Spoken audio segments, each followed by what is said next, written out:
Hello, everyone, and welcome for this HEC Paris virtual conference room for our HEC Knowledge webinar. When joining the conference, you will notice that your microphones have been switched off because of the webinar format of this event. You will, however, be able to ask questions and make comments using the Q&A menu that you will find at the bottom of your window in your Zoom toolbar.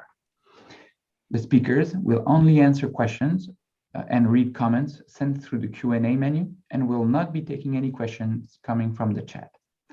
Please be aware that questions in the Q&A menu can be upvoted by clicking the thumbs up icon and thus prioritize on the speaker's dashboard. Make sure that you keep the chat for technical questions to our team only. We would like to remind you that this webinar is also broadcasted on HEC Paris YouTube channel. We'll now begin. And I will leave the floor to Anne Michaud, Associate Dean for Education Track and Pedagogy at HEC, to introduce our guest of today. Anne? Ladies and gentlemen, a warm welcome to you all, and thank you very much, Adrien, for this introduction. It is my great pleasure today to welcome two speakers for our webinar titled When Cultures Collide, What Can We Learn from Frictions in Design Thinking Implementation? So I know my colleague Sihem Jouini's research on this topic for many years, and I am honored to welcome her today. Sihem is Associate Professor specialized in Innovation Management at HEC Paris. She teaches and conducts research on how established organizations renew themselves and innovate by exploring new domains.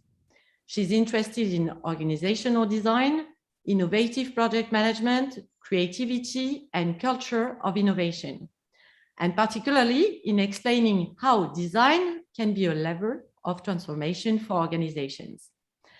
I am also very happy today to welcome her co-author, Lisa Carlgren, in our webinar. And Lisa is Senior Researcher and RISE, which is Research Institutes of Sweden, in the Department of Prototyping Societies, where design is obviously crucial. She teaches at Chalmers University of Technology in Sweden. Her interest lies in the building of organizational capabilities for innovation, especially in large established firms, and the role of design implementation. Both Sihem and Lisa share a practice of research projects based on strong interactions with practitioners. They belong to a network regrouping researchers and practitioners working on design with organizations. Sihem and Lisa, a very warm welcome, and thank you for accepting our invitation to share your research with us today. Lisa, I think you start, so the floor is yours. Thank you. Thank you very much, Anne, for welcoming us here to this series. So Sihem and I will talk about our latest paper that is the result of many years of studies. And as Anne said, titled When Cultures Collide, What Can We Learn from Frictions in Design Thinking Implementation? And the motivation for our research, it's maybe, as you all know, innovation is a competitive advantage, crucial to tackle some important societal challenges. And organizations, they turn to design thinking for many reasons. For example, to improve their innovation capabilities, to solve complex issues within and outside the organization, to attract talent, and many other reasons. However, what we see is that many firms that implement design thinking, they do not manage to do so in a very good way, or they try to do it and they don't manage to reap the potential of using it. So our core problem that we want to look at is how can we understand the reasons and mechanisms for why design thinking fails in order to facilitate improved design thinking implementation. And to start with, we want to just in a few minutes talk about what design thinking is when it's implemented in practice. Probably several of you have come into contact with the concept. Maybe you have even implemented it or are considering implementing it or are just curious. And there are many ways that you can get knowledge about this concept. And quite often it comes from books or anecdotes or Harvard Business Review articles and so on. And they all talk about design thinking in slightly different ways. You have maybe also seen different process models of 5 or 6 phases or double diamonds or different educational models and so on. And why they all in different ways represent design thinking, for us as researchers, it's important to have put in place a language for talking about it. So I will briefly describe design thinking the way that we see it when implemented in organizations. And it's basically focused on 5 principles. The first principle, and you will recognize these from the steps of the process in case that's your view of design thinking. The first principle is user focus or empathy. And the point is to understand what itches, what are the unspoken needs of the people that you try to create solutions for. And not just their needs as individuals, but also their whole life situation, the context that they live in, and so on, society. The next principle, which is really crucial both for designers and in design thinking, is to focus on reframing problems. And this is about not taking problems for granted, but instead exploring and challenging problems. So you have this big phase in the beginning where you try to question and criticize the problem. And maybe you come up with a similar problem as the one you started with, or you realize that there are some root causes that are worth exploring more to come up with better solutions. The third principle is about experimenting. So instead of planning for a long time and then working in a stage gate process model and ending up taking 1 year to maybe work on one idea, you do short experiments. It's a bit like lean and agile. So you don't overthink, you have an idea, you test it, you do something with it, you learn, and then you keep doing again. So in these short cycles, you embrace mistakes and learn through feedback. So you have many, many of these cycles before you come to something that you want to implement. Another aspect that is very present in design thinking is visualization or making things tangible. And that can be both the ideas that are being developed, but it can also be as a way to communicate or also better understand problems. So the idea is also to make something really fast and rough and cheap. So you can just convey the ideas or the things that you want to communicate and get feedback. As soon as you start making something that is very beautiful, you tend to not want to let go of that idea. So build to learn. And the fifth principle, it's about diversity. We often talk about these multidisciplinary teams, getting multiple perspectives. It's about collaboration and co-creation, also a democratic approach to doing research and development. So inviting people in that process. So basically, these are the 5 elements of design thinking: being focused on people, open to reframing problems, driven by experimentation and iterations, working hands-on in a visual and tangible way, and performed by diverse teams with multiple perspectives. And in our research, we have seen these principles being played out in different ways. So in some organizations, they are more like bigger practices, like doing qualitative user research. But it can also be down to very specific techniques. Some companies are very fond of the persona tool or something like that. And in some companies, they put more focus on the mindsets. So being user-focused, being critical to problems and so on, but not telling anyone that you have to do this process or you have to use these specific tools. They leave that up to the employees.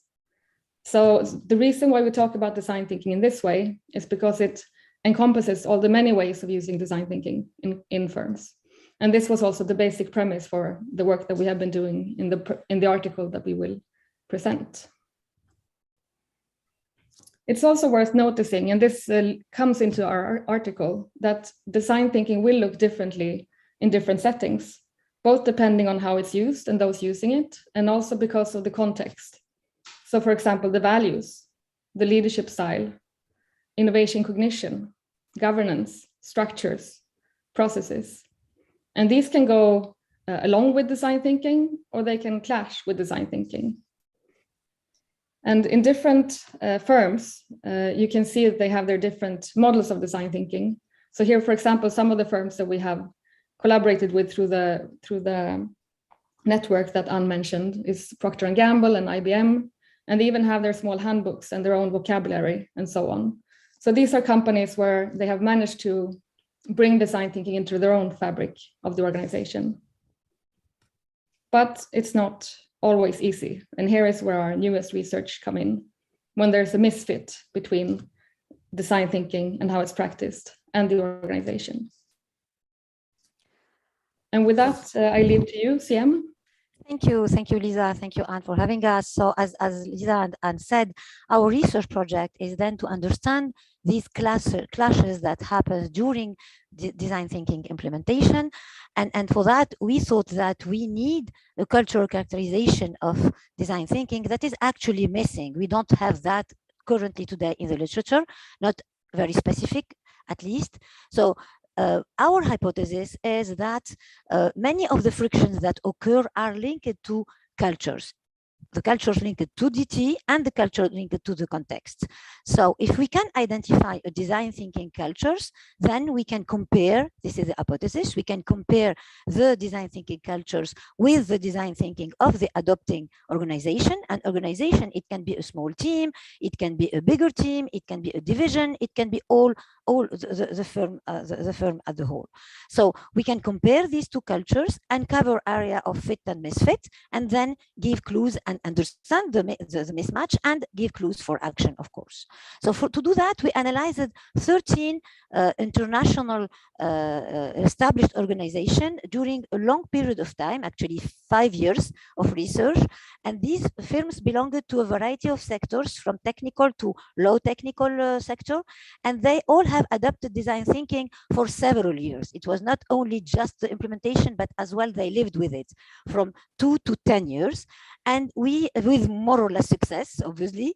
We used as well, on top of these fields that I mentioned, doing interviews, observing what happens in this company, we used as well the network that Anne mentioned, this network that grouped academics with practitioners reflecting on design thinking. So this was very useful. We analyzed all the data, and the results are 8 cultural characteristics and the resulting challenges that these characteristics encounter for the implementation of design thinking. So I will present very briefly these 8 cultural characteristics, and you will not be surprised that they echo the principles that Lisa has just presented. And then later I will focus on the blue one, so the fave one. So just naming them: subjective and aesthetic ways of knowing. This is one characteristic of design thinking, and I'm sure that you see how it echoes to what Lisa said. Long-term and non-linear perspectives on time, intrinsic motivation and sense of purpose, relationships and empathy at work, team autonomy and informality, flexibility and change, collaboration and inclusion, and external orientation. So for each of at least the blue one, the 5 first one, for each one, we will specify what is the cultural trait, what are the challenges encountered and associated to this trait, and what are the consequences of the misfit. So let me perhaps start by the first one, which is, so this is the format, the template that I will be following for the 5 coming cultural characteristics. So for the first one, I mean, DT is a design thinking project in general is a learning process. Learning on the users, the stakeholders, the context, in order to disentangle complexity. And this knowledge is acquired and based on data that is acquired through specific ways: ethnography, empathy, aesthetic experience, experimentation, etc. This knowledge is communicated through specific ways: visualization, narrative, etc.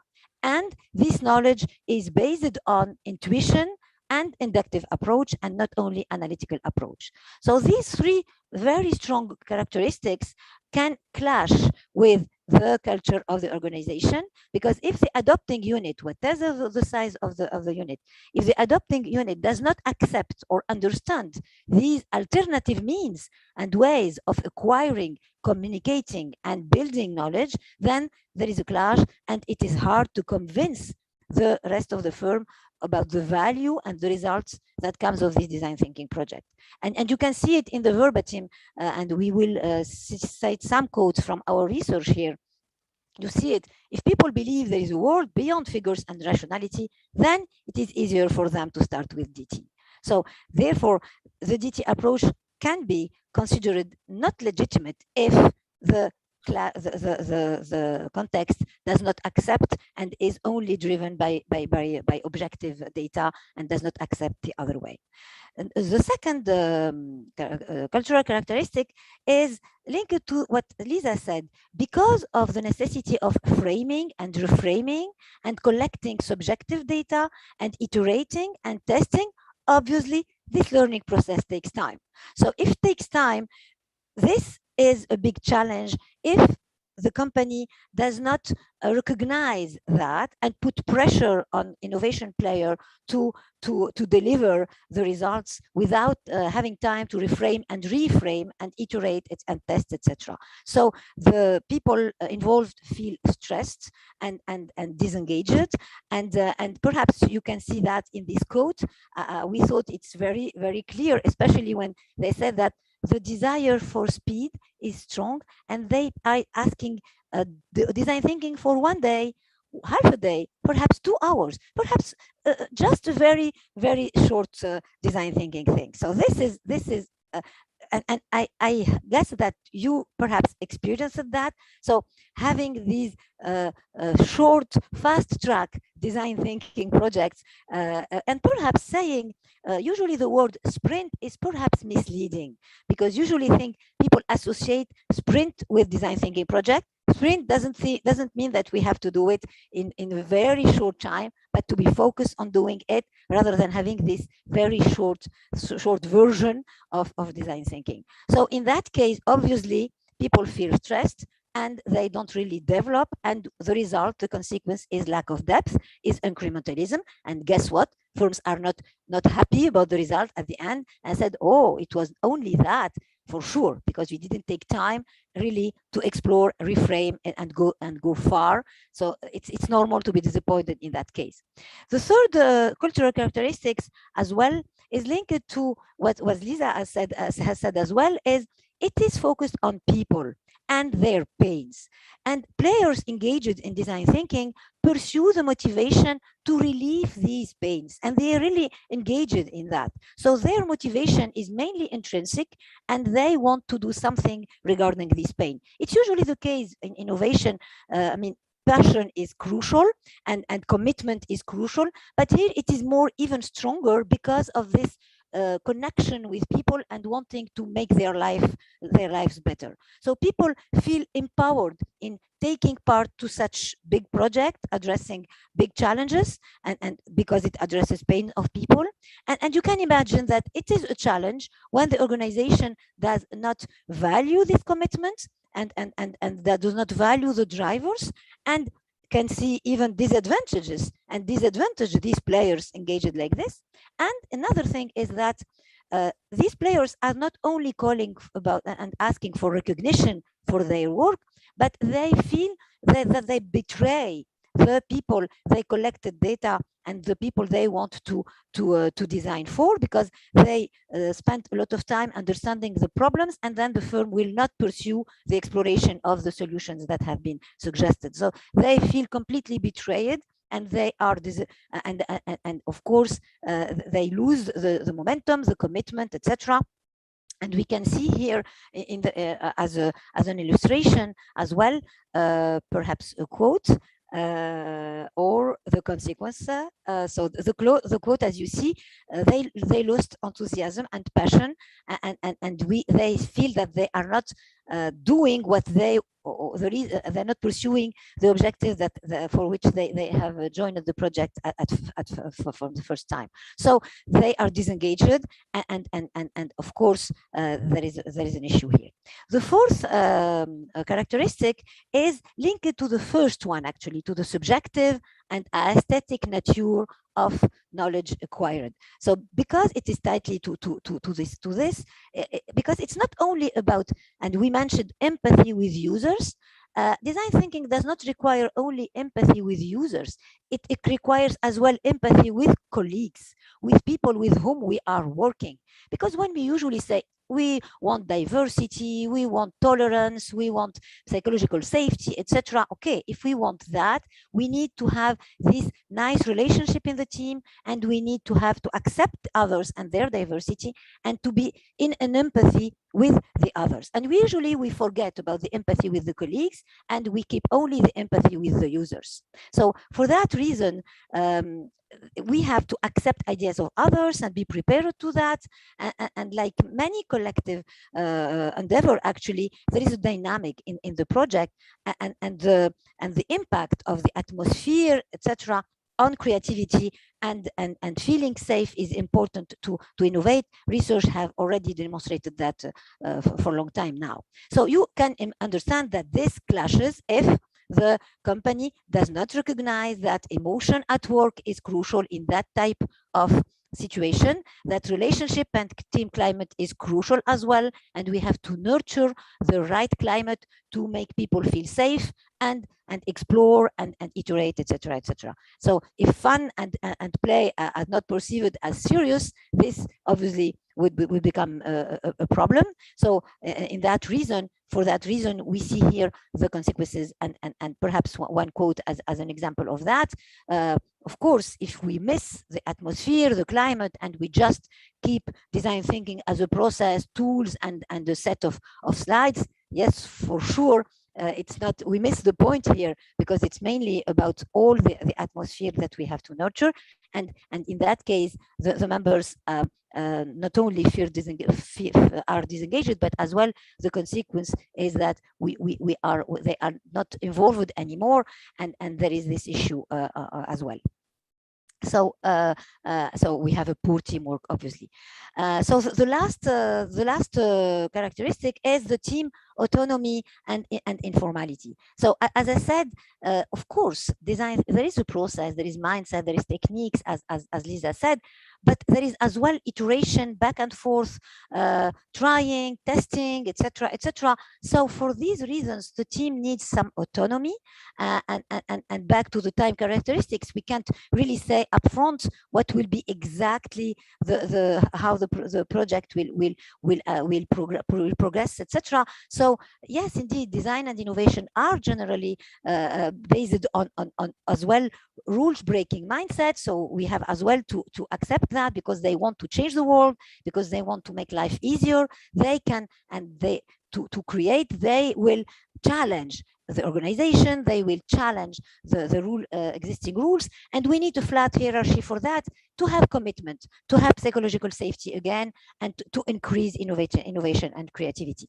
And the challenge, and you see here how they speak about it. We need to make our own decision for our process to work. We can't say, so when do we move on? What do we settle on solving? How much time do we use in this phase? How far back can we iterate? Can we go all the way back to interview users again? All these questions are open at any time.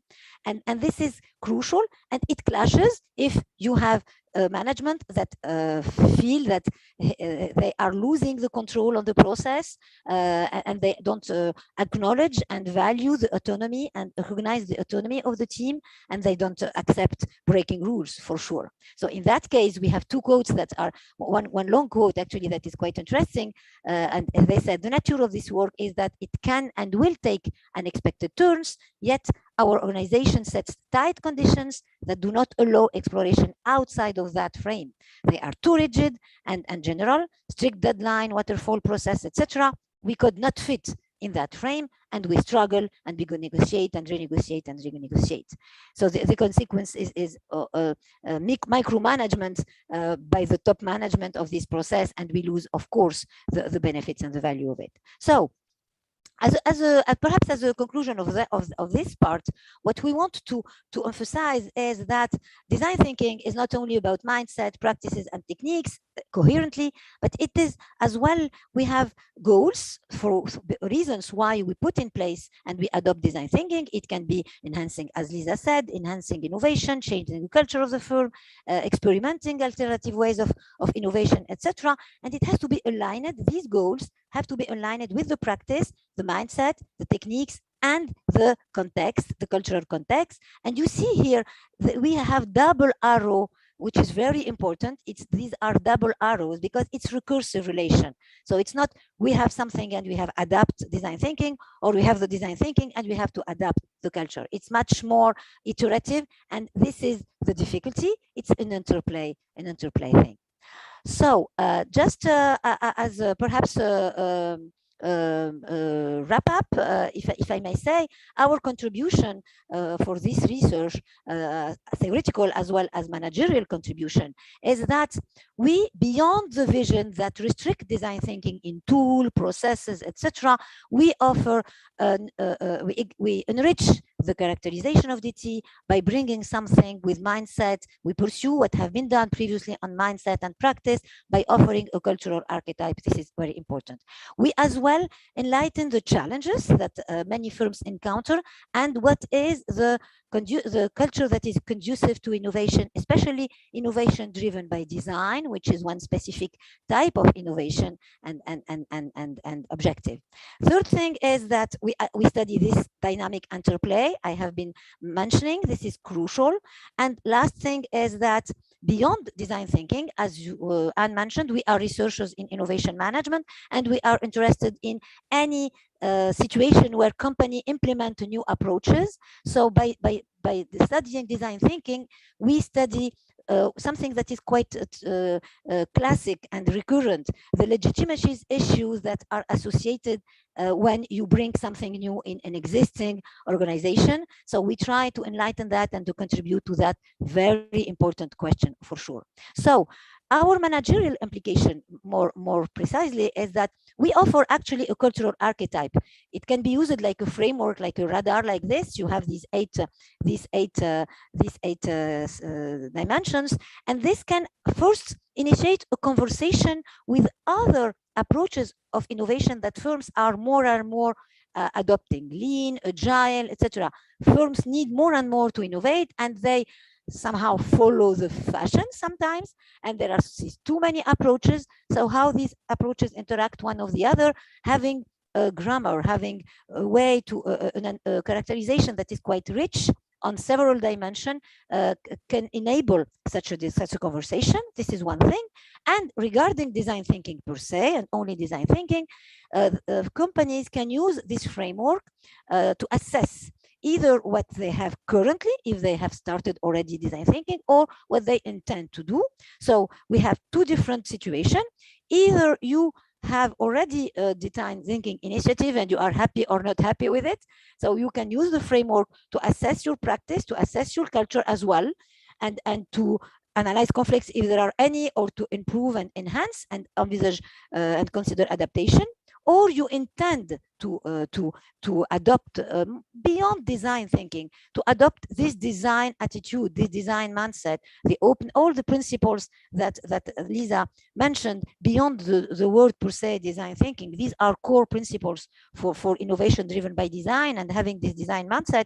So if you intend to do that, you can use the framework upfront, at least to be aware for the potential gaps that can happen, and perhaps adapt what can be, and do the, as we said, the interplay. So as a conclusion, we can use design thinking in order to transform the culture of innovation in the firm. Again, I insist on the recursive relation. We are not saying take it as it is, change your culture, or consider your culture and adapt design thinking to your culture. It can not be design thinking at all at the end of the game. And the idea, the main message, is to use friction and gaps in a positive way in order to change the culture. So I will stop here, and we are very happy and very looking forward to the questions that you can and to discuss with you, actually, even through the chat. Thank you again.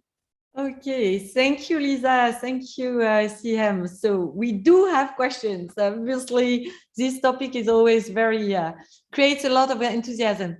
I'm going to try to reflect questions that I'm most voted on. So please, everyone, don't hesitate to write your questions, vote on questions, so that we answer questions that are most voted on. So maybe Sihem and Lisa, we can start with the first question.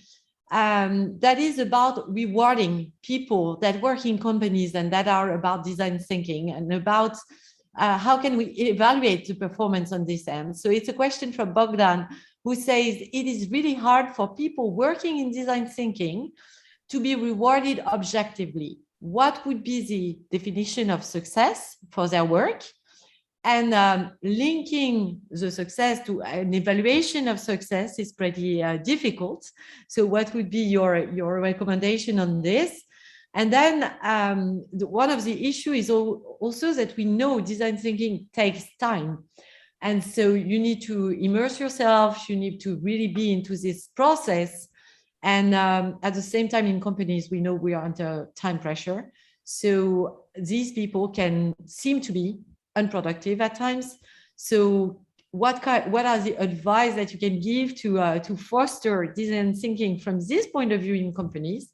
And how can we evaluate and reward people? Floor is yours. Go, Lisa. Can I take this one? Yeah, for sure. So maybe my answer will be a little bit long, but bear with me. So you pinpoint one of the most important questions that practitioners in design thinking face.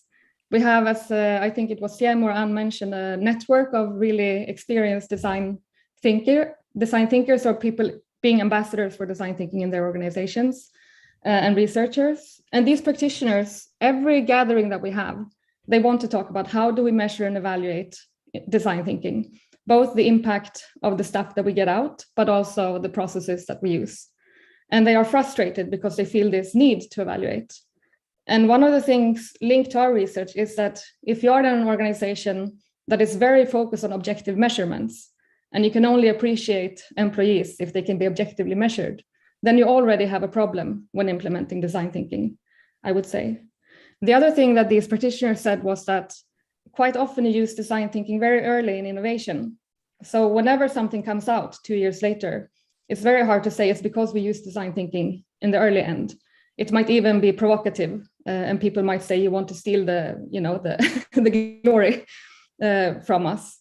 So they felt that it was counterproductive to try to push the value that they had created, but they rather try to see, so in a design thinking project, quite often you build insights and you don't act on all those insights, but those insights stay within the organization. So they said, if we can see traces of our insights in other products or services or things that emerge, or if we can see traces of our insights in the way that people behave within the organization, then we can see that we had a very big impact. Again, that's something that maybe the team feels and that the manager who wants to objectively evaluate doesn't see. So I would say, and this is in a utopian world, that there needs to be a thorough discussion and maybe philosophical discussion, like how do we evaluate what people in an organization do and why do we do that? Why do we think we have to do that? I mean, it's not an answer that maybe makes you happy, but this is how I see it. Maybe Sihem, you want to add to that? Actually, thank you, Lisa. I just want to specify that our research is not giving tips in order to fix something that is designed to be broken, that is broken by design, if I may say. So if there is a misfit, there is a misfit, and it's hard to try to fix when there is a misfit. Our intention was to understand the reasons of the misfit, and what we are calling to do this analysis before launching, or once you have launched, okay, it has been done, but you can use the framework to analyze the reason of the misfit. So this is very important. We are not in a performance-driven research where we are comparing and saying, if you do this, you can have that as a result. We are offering a tool to think and to prepare and to help people making it right. So nevertheless, we can answer to the question, which is, you have to, like for any innovation, new approaches in innovation, you have to educate people actually. And design thinking is, we have to say, and don't over promise something and say that with design thinking I will design new product and etc. etc. No, it's not. It's more a mindset, and it's a learning process. This is very important to share. So if you share that from upfront, meaning you are, and it is as well linked to the objectives that you have at the beginning when you launched this type of initiative. Is it to change the culture? Is it to explore new methodology? Is it to have new revenue directly? very soon, etc., etc. So it depends. If it is a learning process, you can show, like Lisa said, all the pieces of knowledge that you have acquired on domains, on new methodology, etc., and you can measure the contribution of this initiative to the company from different perspectives, and not only from revenue generated by a new product, unless it was the case from the beginning. And in that case, you have to put in place some precautions in order to have that.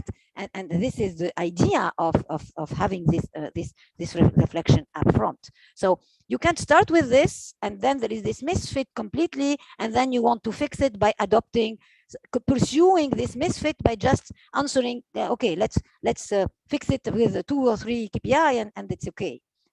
I think this is not, it's not our message for sure, and I don't think that this will work. I have to add, I mean, I know we have more questions, but I have to give a little more addition. And I think there are 2 things that people want to evaluate. And one is the employees in their typical recurring evaluations, but also evaluating the initiative as such.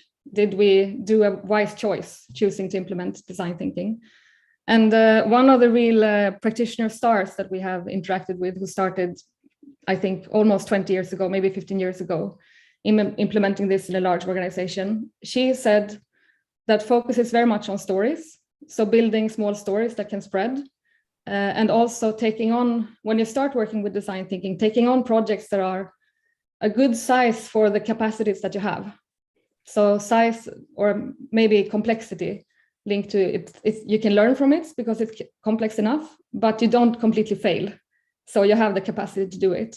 And through that, you build a good story. And then you move on, and you can take on more and more complex things, and you get more and more legitimacy. So that's also a way of getting around this objective measurement chasing, that you build so good stories that people can't tell you that it wasn't good, what you were doing. Just to build on that, sorry, Anne, what we have seen as well is a company that succeeded in doing this, people and the promoter were saying that I never advocated for design thinking. I just showed projects that used and different type of project that used this approach, and to what extent this approach is different, and the results that it brings. And the result, it's not usually revenue, it can be many other type of results. And showing this type of project, sharing is one of the way to educate actually people on what they can expect from this type of initiative. Thank you very much. Anyway, it's great to have very complete answers.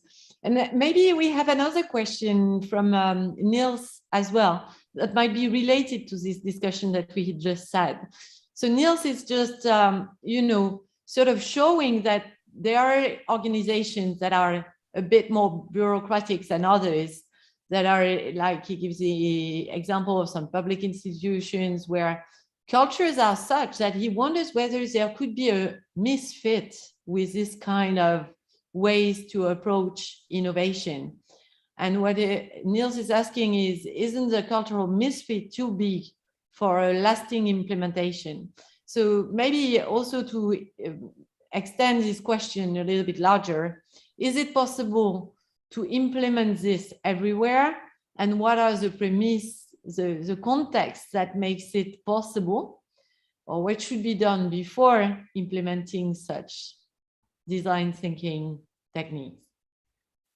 I will perhaps react on the public institution, because this is, one of the, not specifically something that we have in this research, but we know and we have in the network that we mentioned, we have people working for governments, and in UK, in Denmark, and in French as well.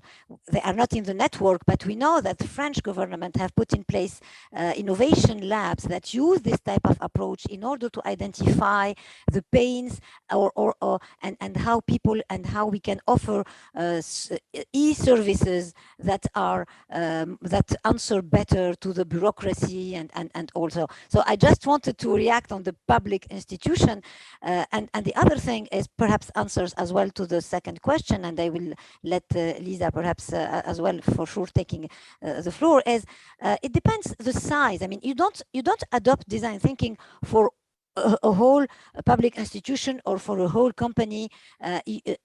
Either you want to change the culture, and in that case, it's about education and evangelization about the culture, and you are not expecting something very precise, or you start by smaller perimeter teams, like in government, in French government, it's small teams that work on new services, for example. So the idea is, as Lisa said about the ambition of the project, you have as well the ambition of the scope.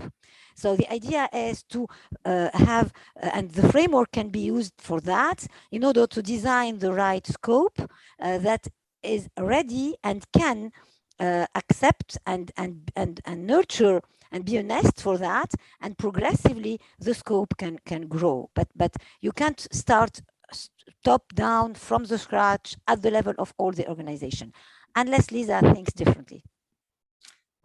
Yes, I mean, first of all, I want to say there are definitely organizations where design thinking will die, and where also innovation will die. Sorry to say that. And also I want to say that organizations are never homogeneous, as you know. So there will always be some parts or pockets that are more open to design thinking and others that are not. And in a healthy organization, you could say that those pockets who do good things, they will grow and affect their environment or other parts of the organization. But in some organizations where there's a really strong bureaucratic culture, for example, those pockets have a hard time surviving, and maybe the really creative employees will leave in the end.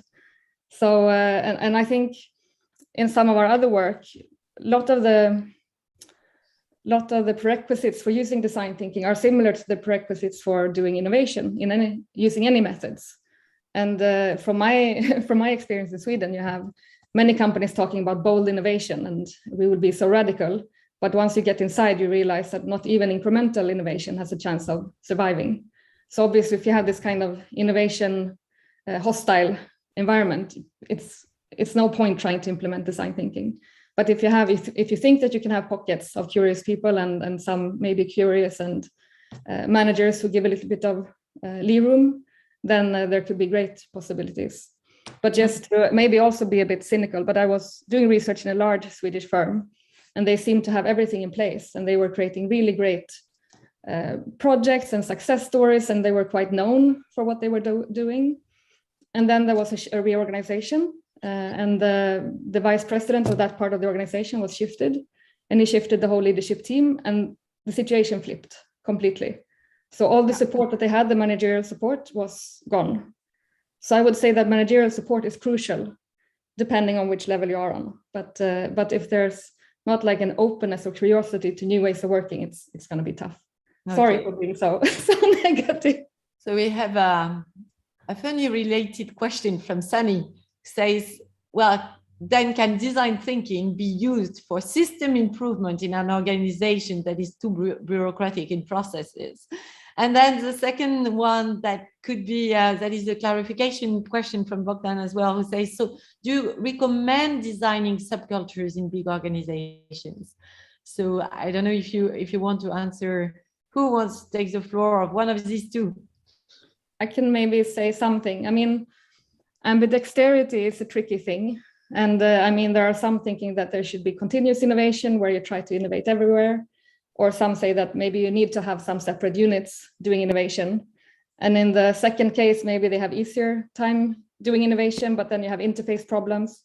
And in the other case, you don't have interface problems, but maybe they can't be so innovative. So I think it's very much about knowing your context, which could be helped with our tool, for example. So knowing your context, you know how much interface problems maybe you will have. Or you know that maybe I need to have this free space, or I don't get burdened by these other, the backlogs and so on. In other cases, it might be worth trying, but I think it's a bit, implementing design thinking should be done in a design thinking way. So not deciding on one way and then see if it works or if it crashes, but more, okay, let's try it in a small scale here, and then learn if it was a mistake, if it didn't work, then learn that maybe, okay, we needed to have a separate entity. Or maybe you try a separate entity and that becomes too exclusive or like excluding people, then maybe you see, okay, we need to train more people and make this more democratic. So I think it's very much about being aware of the context, if that's an answer. Sihem, you can maybe tag along. I completely agree on that, saying that, I mean, try, and we can use the framework in order to prepare that, to try and to reiterate and enlarge the scope, like I said previously. And yes, for sure, it can be used to analyze at least the problem in the process. And actually, it is used a lot in company in order to change internal processes, much more than designing a new product and service to external customers. So this is, and we have seen that a lot. So it can be used in order to yes, indeed, improve the system with the precautions and the limitation that we have mentioned previously. I also want to say that one really strong factor that we've seen in many companies is if employees create networks, often created by their own or sometimes supported, because then if it's tough in one part of the company, maybe someone else has experienced something similar and they have some advice, and you get this bonding and the relationships. And if those companies who want to implement design thinking realize that this relationship building and sharing of experience, that's actually helpful and not a waste of time, that also improves the what do you say, it improves the maybe the success rate that you move forward. Building on that, this is exactly, I mean, we have seen community of practices linking many innovation design catalysts in company, and they can help each other. They can find support among each others when they are encountering tough environments, and they can as well acquire legitimacy like that. Because you are legitimate in a company when you belong to a function or when you belong to a project, but when you belong to something that is somehow not very yet well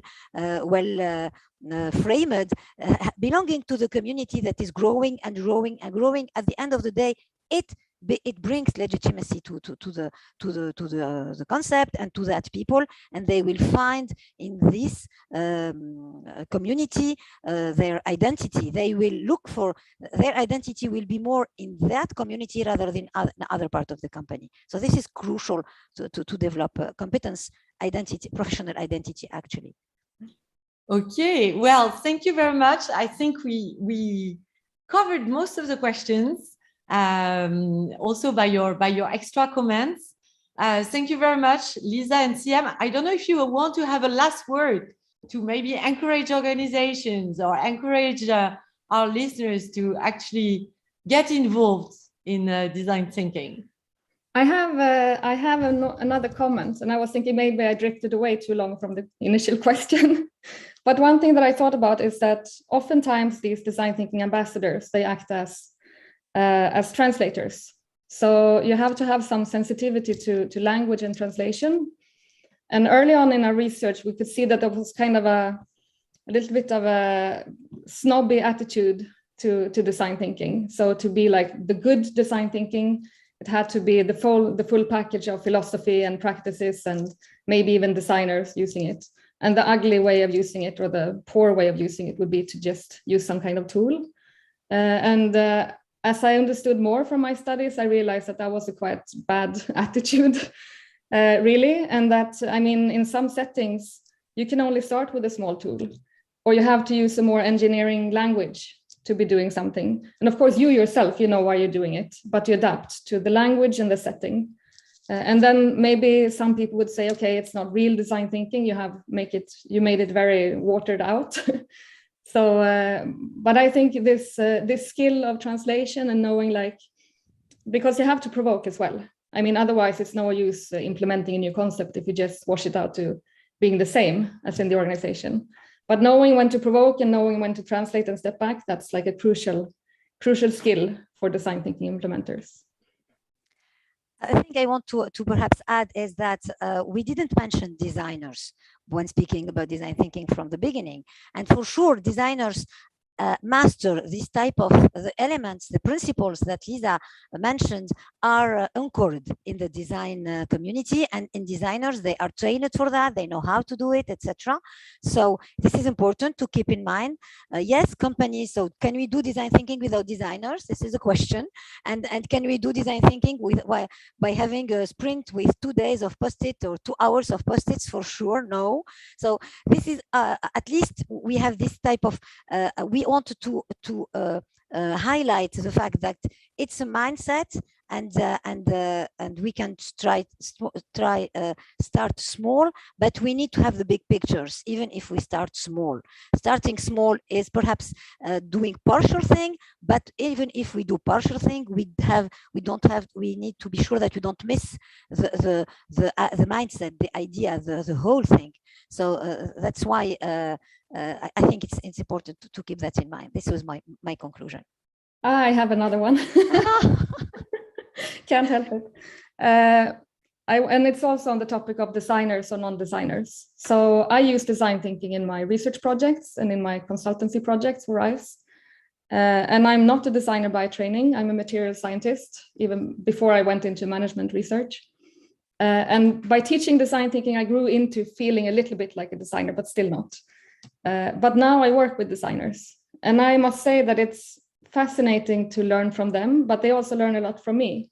So I think this mix of perspectives and being open to learning and not being so ashamed of what you don't know or not being afraid to test. So I think even if you can work with a designer, you have the potential to learn a lot. If you can't, you can try things and you can talk to people and so on. So I've been going back and forth in my view of, does it have to be a designer using design thinking? Because it's pretty much sold in as doing design without having to be designers. But the experience from also these companies, it really helps having a few designers involved, at least to teach, but also maybe to do it. Sure. Thank you very much. Thank you to both for your time and for your insightful comments and recommendations. Thank you to everybody who was listening to us, and I hope you will be more on the replay. And hope to see you next time for our next HEC webinar. Thank you. Bye. Thank you. Bye. Bye.